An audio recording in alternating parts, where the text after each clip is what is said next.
അഹമ്മദാബാദിൽ ജോലി നോക്കിയിരുന്ന ജ്വല്ലറിയിൽ നിന്ന് 1,66,00,000 രൂപയുടെ സ്വർണവുമെടുത്ത് മുങ്ങിയ ഹർഷിത രാജേന്ദ്രകുമാർ ഷെട്ടിയെ പോലീസ് പൊക്കി. വൻ കവർച്ചയ്ക്ക് ശേഷം ഹർഷിത എവിടെയാണുള്ളത് എന്നത് സംബന്ധിച്ച് ആദ്യഘട്ടത്തിൽ പോലീസിന് യാതൊരു വിവരവും ലഭിച്ചിരുന്നില്ല. 11-ാം തീയതിയാണ് ആസൂത്രിത കവർച്ച നടന്നത്.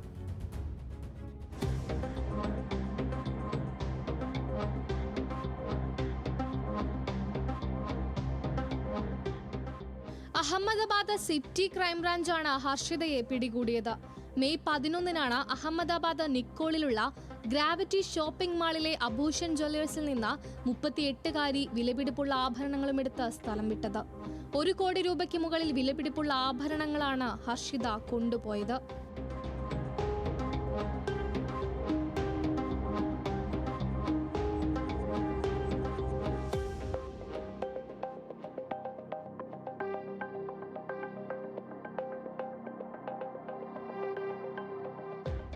തുടർന്ന് ന്യൂ നരോദു നിവാസിയായ ഹർഷിതയെ കണ്ടെത്താൻ ക്രൈംബ്രാഞ്ച് 1-ലധികം സംഘങ്ങളെ നിയോഗിച്ചു.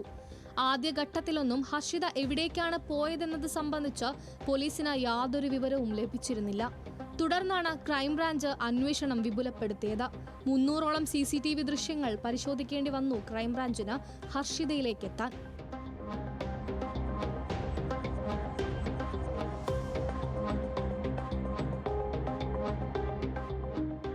പിന്നാലെ നടന്ന അന്വേഷണത്തിൽ ഹർഷിതയും പങ്കാളിയും ചേർന്ന് നടത്തിയ ആസൂത്രണത്തിന്റെ ഭാഗമായിരുന്നു കവർച്ചയെന്ന് ക്രൈംബ്രാഞ്ച് തിരിച്ചറിഞ്ഞു.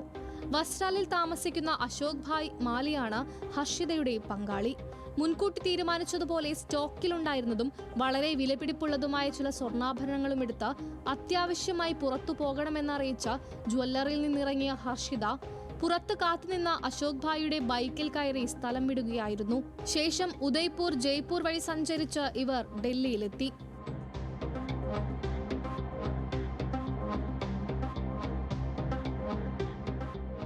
തമാശ അതല്ല, ഹർഷിതയും പങ്കാളി അശോക് ഭായും ഡൽഹിയിലെ ഒരു ഹോട്ടലിൽ മുറിയെടുത്തു. അവിടെ വെച്ച് മോഷ്ടിച്ച സ്വർണത്തിന്റെ വലിയൊരു പങ്കും കൊണ്ട് അയാൾ സ്ഥലം വിട്ടു. നിലവിൽ 22,54,000 രൂപയുടെ ആഭരണങ്ങളെ പോലീസിന് വീണ്ടെടുക്കാൻ കഴിഞ്ഞിട്ടുള്ളൂ. ഹർഷിത രാജേന്ദ്രകുമാർ ഷെട്ടി റിമാൻഡിലാണ്.